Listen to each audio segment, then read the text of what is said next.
What's up, everybody? My name is Lance, and I'm the host of the Health and Real Estate Podcast, and also the owner of the Health and Real Estate School Community, which is a free community for all real estate agents. It is a health and wellness community specifically for real estate agents, and we focus on health made simple and lead gen made fun, and we have some awesome online virtual speakers. So definitely join that community. And joining us today for my guest is Katie Staples. She is a real estate agent based out of the Atlanta area. She's also a bold coach, a productivity coach, and she loves to travel. She loves adventure. And she has her own podcast called the Great Escape Podcast. So we're going to dive into all of those things. But first, Katie, how did you get into real estate? So I actually used to teach high school and had a midlife crisis, as a lot of us do. Moved to Florida, started bartending, and I had someone approach me saying, "Hey, would you be interested in a career in real estate?" And I said, "Oh yeah, I've watched HGTV. Sure, why not?" Because that's clearly what it's all about. And got my license in Florida, moved up here to Atlanta, and I was actually looking to get back into education when I was moving to Atlanta. And so I didn't have any income yet in the state of Georgia. So finding a rental property was quite challenging outside of the apartment buildings and things like that. I wound up calling who's now my sponsor and said, "Hey, could you help me get into a rental property here?" She goes down this, the forward conversation, family, occupation, recreation, dreams, finds out I'm actually a licensed agent in Florida. And yeah, now I'm with her brokerage in Brookhaven, in Atlanta. And that was, gosh, over 8 years ago. How long ago was that? Over 8 years. Wow. Awesome. And so, agent for about 8 years now. And when did you transition to become a coach? It was COVID, and so there was someone stepping out of the productivity coaching program in our office. I had come up through that program for a little over a year. I attribute a lot of my success to it. And I said, I really am looking to be a bold coach and, is being a productivity coach a pathway to becoming a bold coach? I knew that some of the pathways to being able to be eligible to be a bold coach and travel the country, getting to do that opportunity, was you either get to be a rainmaker and do 75 units or more 2 years in a row. I'll be honest, like I was doing 20, 25 units a year, had no desire to grow a team or to myself do thrice that amount. So I was Yeah. looking for other pathways, and it turns out, yeah, productivity coaching at the time was one route. And I said, I think I'd be good at that. Combine real estate with the fact that I have a master's in education. And yeah, I was able to do that for 3 years between two offices, and then decided between production and the traveling that goes along with bold, I really was going to focus on those two. Stepped out of productivity coaching until just a couple weeks ago. Awesome. So, for the people that don't know, what is a productivity coach? Productivity coaches are typically thought of as being the person that has the training, mentorship, coaching, consulting for the newer agents at the office. Most Keller Williams offices have a productivity coaching program, and it had originally been thought of as just your, hey, we're first year in the business, and yet now I'm seeing it grow to that next level agent that you're on your way to becoming a top producer, and you're not just that, baby agent anymore. Definitely. That's very, very good to have for new agents. So it's funny when you mentioned, oh, I watched, HGTV and I thought I'd get into real estate because I also help bring on a lot of new agents to KW. And that's what a lot of people do. They watch Selling Sunset, they watch $1 Million listing, they watch HGTV, and they think that's what real estate is. They think it's so fun and easy, and you're showing these, mansions. But what they don't show on the TV shows is lead generating. They don't show cold calls, door knocking, or whatever your strategy is. But that wouldn't make good TV, now would it? So they show the That's not fun. the sexy part of real estate, no. Yeah, the fun and sexy side of real estate, not, the hard everyday part. So a lot of new agents don't know you actually have to lead generate. They just think, and I fell victim to this when I got my license 12 years ago. I showed up to my brokerage. It wasn't a KW, my first one. And I walked in Monday morning and I was like, "Okay, what do I do?" The broker's like, "What do you mean?" I was like, "When do the people come in?" He's like, "What are you talking about?" I was like, "When do like the buyers come in?" He's like, "That's not how this works. You have to go out and find them." So I know back in the day, pre-internet, that's how it worked. But what do you teach some of your new agents now on how to lead generate? Well, there's a bunch of different strategies. You absolutely do not have to do all of them, and just pick a couple that you're going to do at a high level. And look, you don't even have to love it. If it brings results, you'll learn to love the results and the money that comes with it, right? So when I was new to Atlanta and a newer agent up here, I didn't know hardly anyone. I had a very small group of friends I was getting to know. And so it was open houses for sell by owners and oh my goodness. Withdrawals and expired. Wow, we were just talking about this at team meeting. And I loved a cold call. I loved all of them coming to me because one, it was a challenge. And two, they don't know that I'm brand new in the business. They don't even Mm. know who I am. So it was kind of an opportunity to showcase all of my strengths. And they had no idea that I hadn't sold but, a handful of houses at the time. However, now that I've lived here for 8 plus years, it's shifted more to client events, agent referrals, and in my sphere and repeat business. So I'm very proud, very, very proud of that. I love that, and it's funny, you're one of the few agents who actually likes cold calling. Most don't, and I tell people it's like there are hundreds of ways to lead generate. Find like 2 or 3 that work for you. Like if you absolutely hate cold calling, you don't have to. There's tons of other ways to do it, but you just have to pick 1 or 2 and be consistent and just do them. None of them work if you don't work them, but they all work if you work it.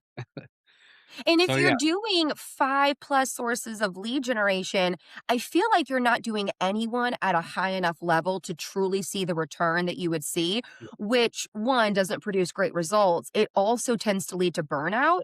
And as someone who has burned out of prior careers, I am looking for the sustainability. So. Mhm. Definitely. So you became a PC coach as a path to a bold coach, and now you're a bold coach. First, tell people what is bold, and then what that path was like to become a bold coach. So BOLD stands for Business Objective, a Life by Design, BOLD. And it is one of those just the core of Keller Williams. It's one of those courses where when it comes into your area, people flock to taking it. And the reason is because it's not just a standalone 1 half day or even a 2 day course.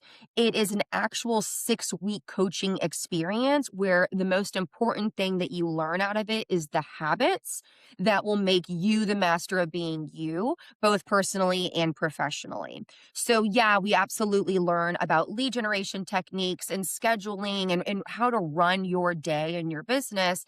And it also talks about, well, what are you doing with yourself to get Mm. right with you so that you are, mom or dad or caretaker or you're that first. You're human first.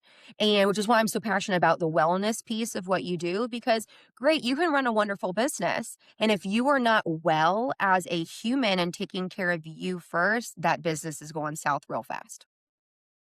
Definitely. I love bold. I think I'm 4.5 times bold. So 4 in person, and then I did when they had the virtual one for COVID. I did that, but I don't really count it. Not, I the knew magic. exactly what you meant by the half.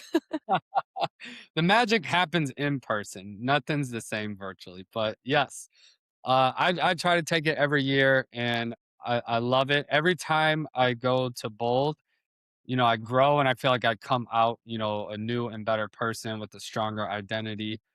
But so, what is your favorite bold law? Ooh, the purpose of business is to fund a perfect life.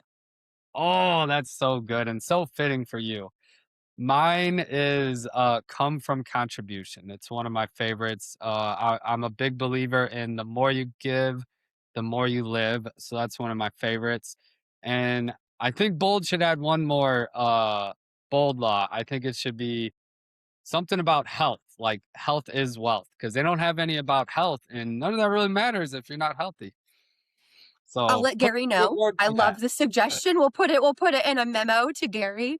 Yeah, I love that you had the focus on health, which is why I've gotten into KW wellness coaching because like I said, like business is great and we do this for a higher purpose. And if you're not taking care of yourself along the way, that business is going downhill Mhm. real fast. Definitely. So, what was your path like to becoming a bold coach? And tell us a little bit about that experience, because I know just as an attendee, the it's transformational. I could imagine like the transformation you have being a bold coach. My understanding is it has changed a little bit over time, right? In the 15 or so years that Bolt's been Mhm. around. And so when it was my turn to go through it, we were still in COVID. Everything was on Zoom.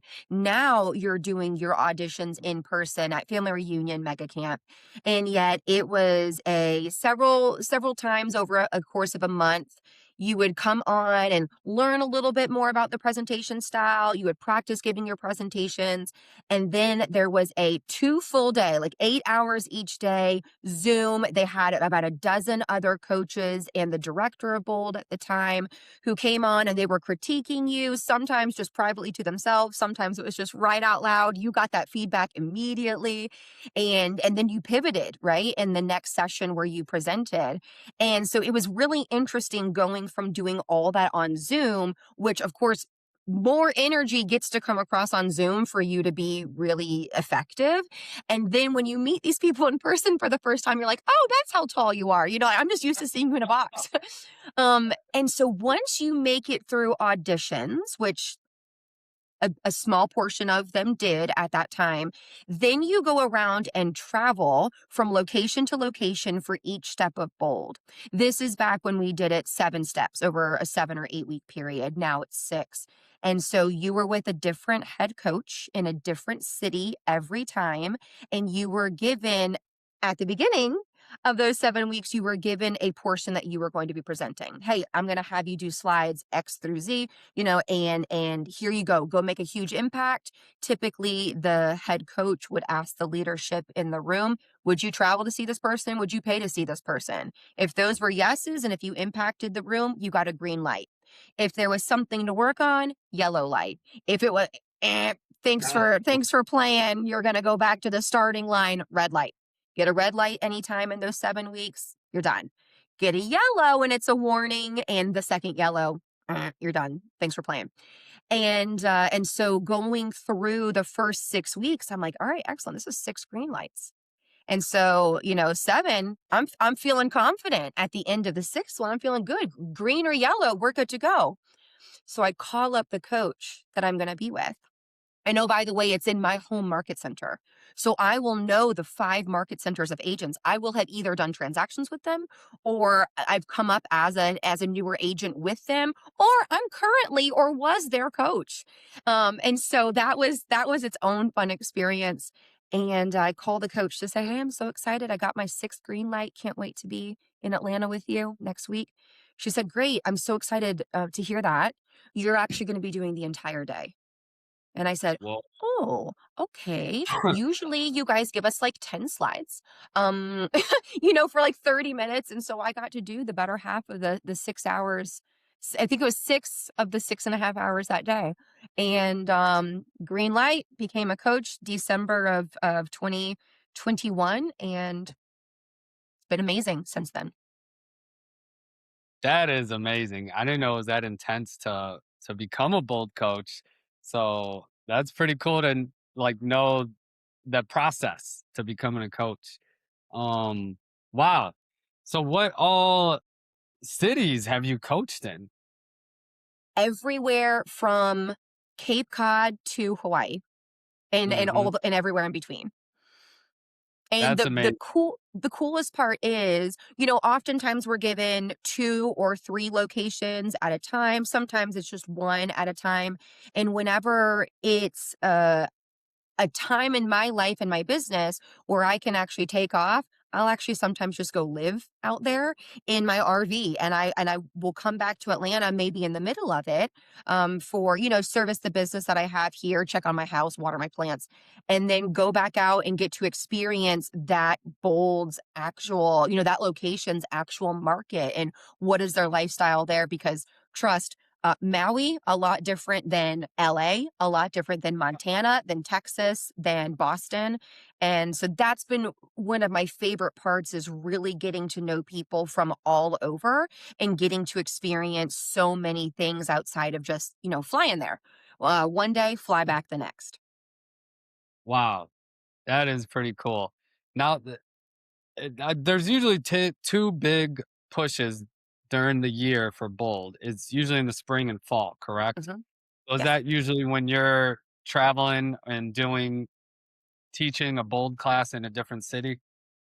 Yes, so I've done anywhere between 3 and 4 different time periods throughout the year, and the ones where I've kind of just gone out and lived out there has typically been in the, September, October launch. And so one time, they said, "Hey, who wants to go to Hawaii and do Bold on Oahu and Maui?" And I said, "Okay," twist my arm, "You guys all have kids and spouses. I'll go. I'll take one for the team, and I'll just go live out in Hawaii for 7 weeks."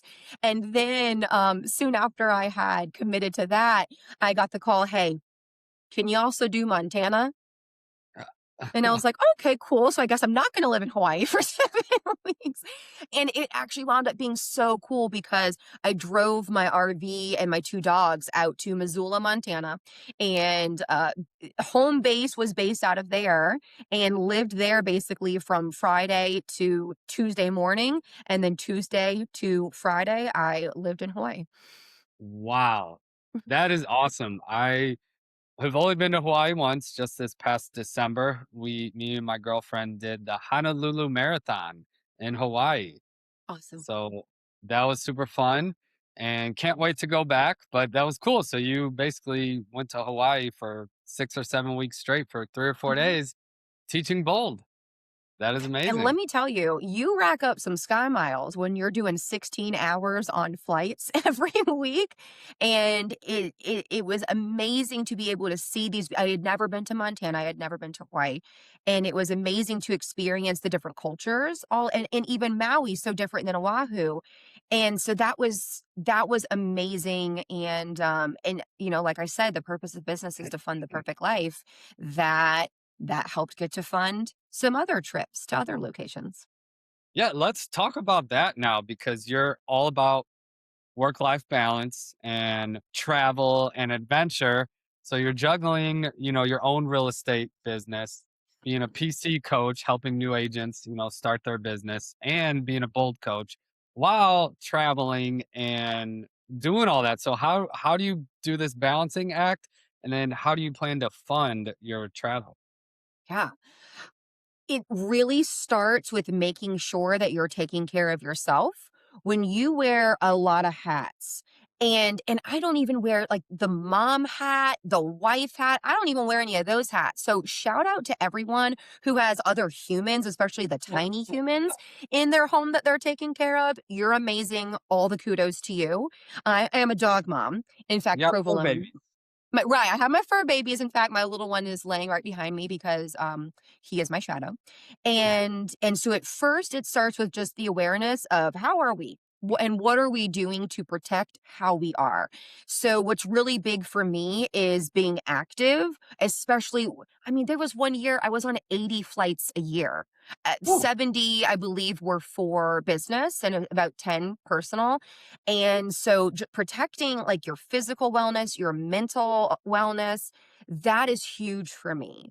And I do attribute burning out of teaching just due to not taking care of myself. I was taking care of everyone else. So Mhm. there's a reason they say, if the plane loses oxygen, put your mask on first before you help someone else. So the awareness of how are you really protecting everything you're doing for your self-care? That's key for me. Awesome. And then so you plan on building some multiple streams of income, some passive income to fund your lifestyle. So what are you working on? What types of passive income? So currently, I have 5 streams of income. They are all real estate related. I actually never, even when I was teaching in more, corporate America, I never put anything into a 401k or anything like that. And so I decided, well, if I'm going to keep it into one industry, one category, I'll at least diversify within that. So I have my production here in Atlanta, my real estate. I have bold coaching, productivity coaching. I have profit share, and then some other funds through maps, as well as investment properties. So I have 3 doors currently, and yes, I'm looking to grow in the majority of those. The main one that will sustain my living expenses in the future will be my investment portfolio. I'm looking to double that in the next 26 and a half months, and that will be what basically gets to pay the survive number, right? And then the thrive number, which will be several thousand over that, will be playing to live, not working to live, and monetizing my passions and the fun stuff. Definitely. And so you are in Atlanta, which is a very profitable market center. Like every year when I look at the profit share reports, it's always like literally there's like 5 offices in Atlanta that are in like the top 10. So Mhm. that is awesome. I need to get some people in Atlanta in my profit share tree. Uh I'm big on profit share too. Unfortunately, most of my people are in California, and for some reason the California market centers aren't the most profitable. But I'm still working on it. I'm still a big believer. And yeah, so you said you wanted to fund your life, and tell us about your podcast. So my podcast is called The Great Escape. I am about to put out episode 70 and been doing it for not quite 2 years, really taking it more seriously a little over a year. So the goal is to monetize that, not just through ads, through, the YouTube channel, also seeing, okay, how can I put on the website different things where, again, it's all about diversifying. If you're going to make money in one Mm, category, how can you do it in multiple ways within that category?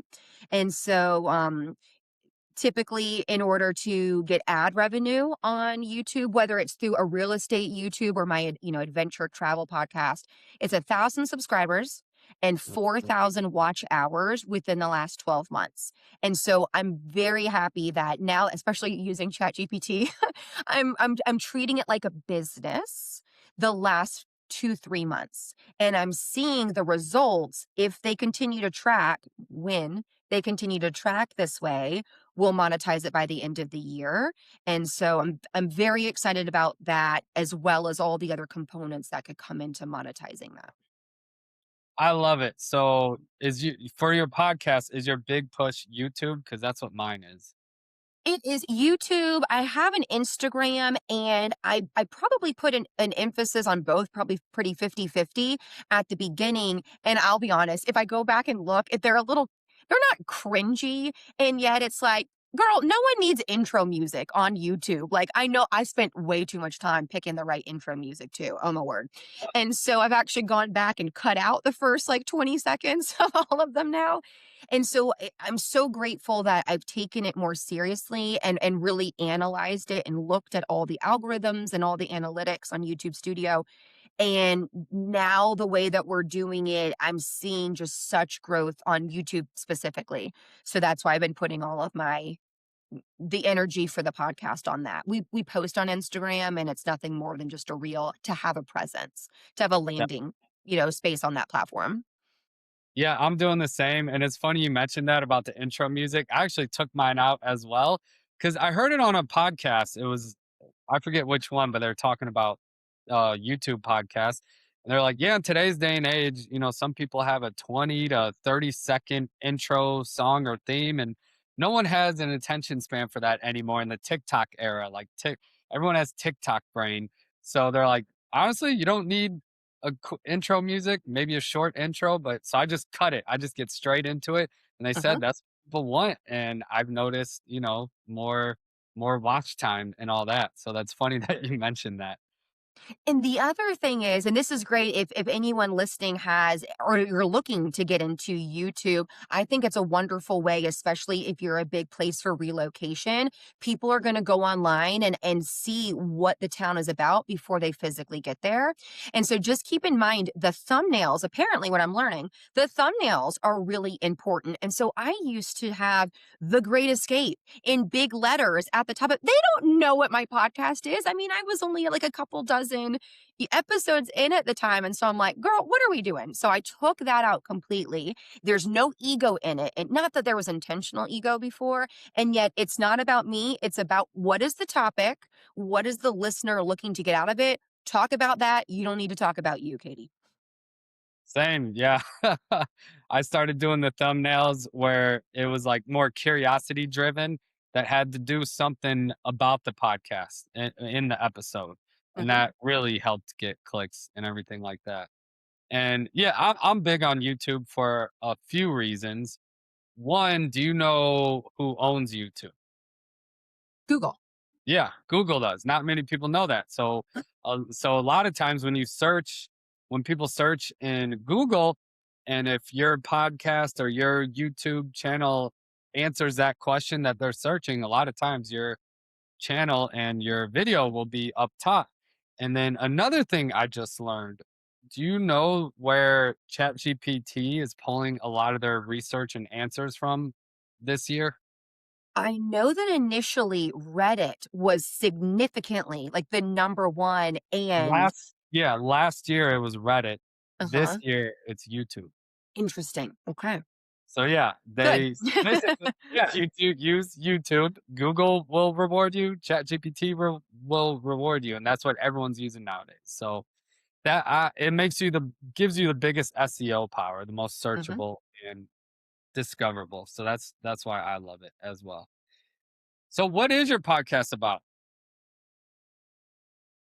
When it started, it was a little too vague and I read, get a niche market. So whether it's in real estate or another hobby that you have, if you're like, "Oh, I service everybody who chooses to work with me." Love that and you can attract those people. You should be really narrowing down your target, like who is your true avatar. So at first, I was seeing some success with just doing it based on broad travel topics. So I would do a podcast episode on a specific national park, or I would do one on, oh, one of my really high performing ones was tips for a red eye flight. Because when you fly back from Maui, if you don't fly back by like 2 p.m., the next option is at 10 p.m. And I got real good at red eye flights, let me tell you, for a little while. And it was very vague. So then I realized when I started to use ChatGPT in analyzing, optimizing the YouTube, and I was treating it more like a business, it helped me realize, look, you get to really focus on a niche topic. And I decided that my love is the national parks. And instead of taking one 15 to 20-minute episode to cram everything in, of course, not go deep on any one subject, on just one park. Now I'm going to be doing mini series on the parks that I've at least been to, which is this is one of my prized possessions, my water bottle. I got it for Christmas. And every time I visit, so my most recent was Biscayne. So that every time I visit one, I get to put a sticker on and it gets to go on the list of what park I speak about next. And so right now I'm at the end of my Zion, my favorite park, my Zion National Park mini series. And it started off with the Narrows and Angel's Landing, two of the really popular hikes in the park. And then there's like a hub episode kind of on the overview of the park. And then it's the shuttle system. It's how to plan a 3-day itinerary. It's don't make these mistakes, which that one right there, let me tell y'all, if you're ever looking to do any kind of content online, whether it's YouTube, whether it's your Facebook page for your business or whatever, what I'm realizing is when you put any kind of scarcity mentality into the topic, into the title, that gets clicks, baby. So, like my Zion Shuttle 101, I mean, yes, it has several hundred views. That's excellent. However, within in less than 3 weeks, my the "Don't make these mistakes in Zion," that right there made people go, "Oh, no, there's mistakes to make in Zion. Let me make sure I don't make them." It had over 1,100 views in Oh, less than I mean, it's like 10, 15 times what yeah. my average was when starting out.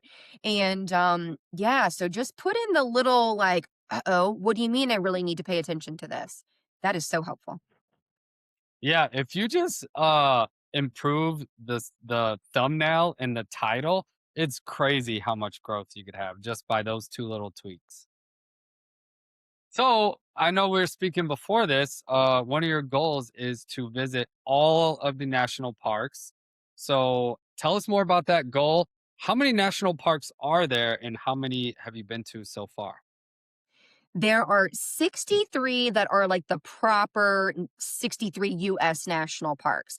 And there's, I think, at least 200 if you include in there the national monuments, the seashores, the battlefields and things like that. So on my water bottle are the 63 main national parks. I just finished up numbers 26 and 27. So I've been everywhere from Acadia in Maine, which actually has the first sunrise in the entire country. And then I've been all the way as far as Haleakala in Hawaii. It is not the westernmost, that would be American Samoa. And I have 7 more states to hit. I've hit 43. So the majority, Alaska has what, 8? In it. So that will be a nice huge road trip that I do. I love being able to take the dogs with me. My one dog has now been to 20 national parks. I mean, she's been to more than the average American will go to in their lifetime, and she's 5. So I love being able to bring them. I love taking my RV and going for extended periods of time, especially when you get to take cool routes that you're going to fly over these places. You're never going to be able to experience the actual culture that you're driving through, and so that's my goal is to road trip or fly to as many of them, or all 63, and as many of them by the time I'm 40 as possible. And then that's what I intend to do is just travel. I I love it, and I feel like this is very inspiring for a lot of real estate agents because you are creating kind of like an exit plan from your real estate business with other streams of income, which all real estate agents need to do because being real estate agent, we're independent contractors. So we don't have a company paying into our 401k or anything like that. So we need to build our own retirement plan. And you're doing that through several ways that fit your personality. And so that's super cool that you're not just you're like actually living it and you have a solid plan. So by the time you're 40, you're just going to be basically traveling full time and then working when you want to and Mhm. on things that you want to do. So truly inspiring. I love it. And where can people follow you or find out more?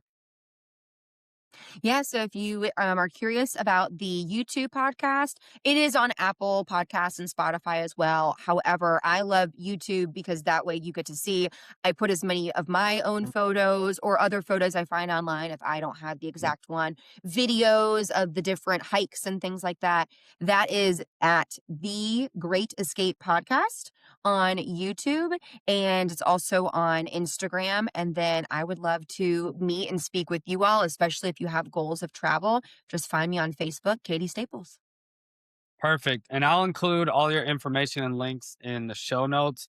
And if anyone needs a realtor in the Atlanta area, hit up Katie. I appreciate that. Thank you. Awesome. Well, thanks. And that is a wrap for today's episode. Thanks, Lance.